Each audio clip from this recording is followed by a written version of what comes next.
I'm not gonna lie, guys. I think this is gonna be a long video, or I hope it's not a long video. The game that I'm gonna be talking about today is the Bonedogxx Isaac, and it has so much content and so many mechanics that it's probably gonna be more than 2/3 of the video, I think. Hopefully. The Bonedogxx Isaac is a indie roguelike video game designed by The Bonedogxx Isaac was created by Edmund Macmillan, I think that's how you pronounce his name, and Florin himself. Sorry if I butchered those names. It was initially released in 2011. I know for a fact it was released as a web browser game, but then later on went to Steam and consoles such as the PlayStation and Xbox stores. Anyways, let's get started. The mechanics of Bonedogxx Isaac. The game consists of a top-down roguelike dungeon crawler shooter. And yes, it's all of that.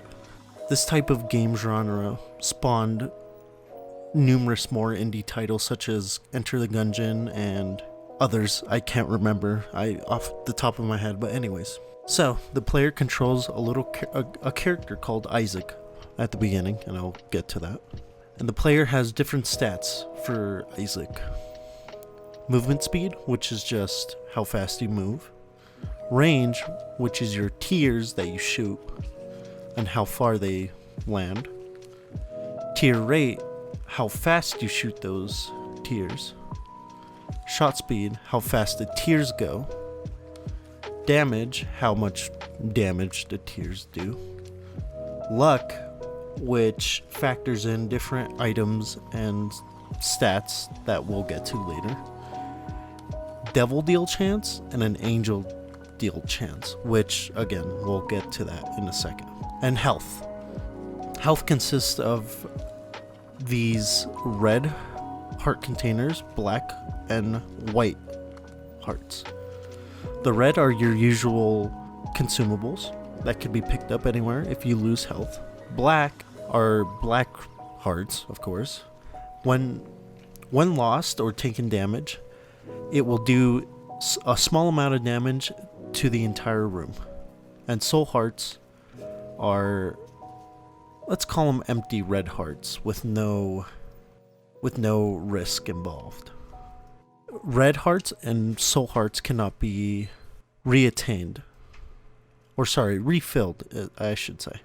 Within the game, you are able to play several different characters with different stats and healths, and each character is balanced with some sort of risk and reward and requires some sort of skill. As I mentioned, this is a shooter, so the player shoots tiers. And each tier is affected by stats and items. Items are broken down into passive items and active items. Passive items, well, as the name indicates, are passive and they can affect stats, tiers, consumables, chests, enemies, curses, item pools, etc., etc. They do a lot, and it would take me probably an hour at least to explain everything. So I will be linking down in the description the wiki page for this game, and I highly recommend it if you do play this game. Anyways, as I continue, active items can be activated by the player. These active items, when picked up, will appear in the top left corner. They will have this battery meter of sorts. Every time you use an active item, the battery will dissipate. And the way you charge it is by finishing a room or finishing the enemies within a room, which will grant one battery charge. These active items can pretty much do the same thing as passive items, except for affecting curses. The player also has trinkets and carts. Trinkets are mostly like passive items, but they can be swapped for another trinket. And they will basically do the same things as passive items. Cards, on the other hand, are like the smaller active items, the subcategory. These cards are consistent with a card deck and the tarot cards. I think that's what they're called. And each have their own unique abilities and ways to play and stuff like that, which we'll get to the dynamics later on. Anyways, items will synergize with other items such as Tiny Moon and Ipecac, or my personal favorite, Kek-X and Spoonbender. Another one that I found really nice was Common Cold, Toxic Tears, and Sinus Infection, which pretty much gave me the, season flu, but whatever. Anyways, as we continue, the dungeon crawler aspect of the game. I don't know how to segue into this, but I'll just say it. Rooms are randomly generated layouts that have different enemies, enemy placements, and consumables. Within these rooms is called a level, or as a whole, a level. These levels will, and I'm air quoting, will tidy up the rooms by theming the enemies, the layouts, and bosses. Bosses are fought at the end of a level. When you defeat a boss, you will receive an item, or a boss item, which will be the same as a golden room, which I'll get to in a bit. After you have defeated a boss, you are given a devil deal or an angel room. You might be asking, what is a devil deal and what is an angel room? And you said that there was a chance with the stats. So, devil and angel rooms are given by the percentage that you have currently. These will not spawn in the first room or in the first level, unless you have a Joker card. How these work is that the second level will have a 100% chance of getting a devil deal. And if you reject the devil deals, which, by the way, they take health for very, very good items, the next floor you'll be able to get a 50% chance of getting an angel room instead of a devil deal. But these angel rooms won't be like the full devil deals. And here, let me explain. It's a little complicated, or not a little complicated, but confusing.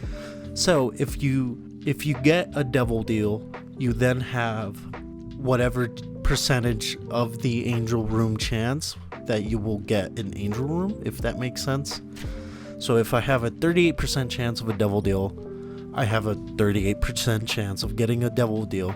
But if I have a 50% angel room, that 38% might be a 60%, 16%, or whatever the math is, divide that in half, since it's 50, of getting an angel room. And, you see how it gets complicated if other items synergize with other items and stuff. Moving on. Oh, actually, I failed to forget that there's actually 2 game modes in this game. One being the normal, you keep going down and down, or farther and farther down the dungeons. You also have a greed mode. Greed is a survival wave horde mode-ish, where the layout of the level consists of one silver room, which contains a silver item. Silver being a 1 grade lower than golden room items, and then 1 locked golden room. You also get a cursed room and 1 shop.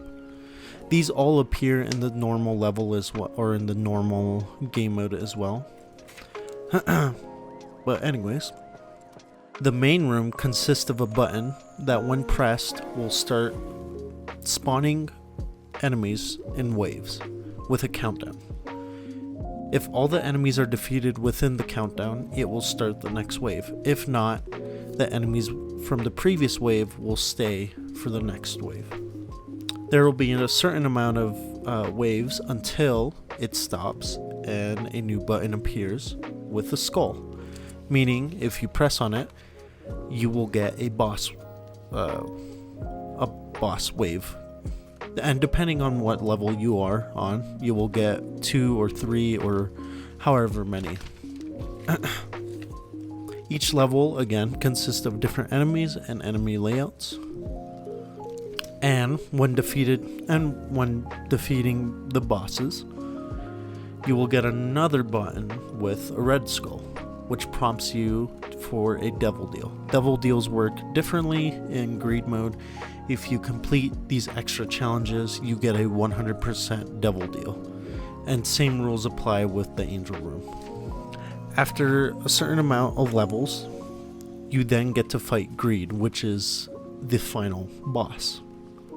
The point of this game mode is to keep getting stronger and stronger until you can defeat greed, and your first few tries you will probably not be able to fight greed unless you have everything unlocked from the normal game. The point of the normal game is to just keep playing and experimenting and trying to unlock as much as you can. Speaking about different ways of playing, let's talk about the dynamics. The dynamics really of this game are that each run is different because of its RNG system.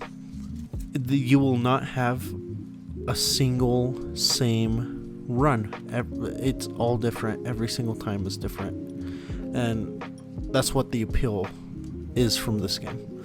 And there are multiple synergies that can be combined from different items for the tier system.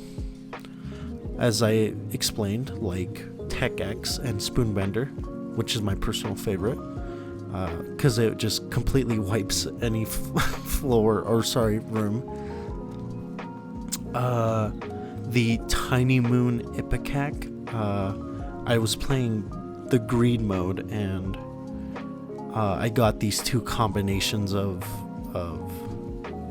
different tiers, which synergized into this crazy madness that you see on screen right now. And every level presents different challenges, and every character presents different challenges. And is the game fun? Yes and no. And I'll start with the no. No, because it's rough at the beginning. You don't have that many unlocks. You don't know about the game that much. It's different systems. It doesn't really tell you how everything works. You have to experiment. It's much like the game I'm currently experiencing called Cultist Simulator.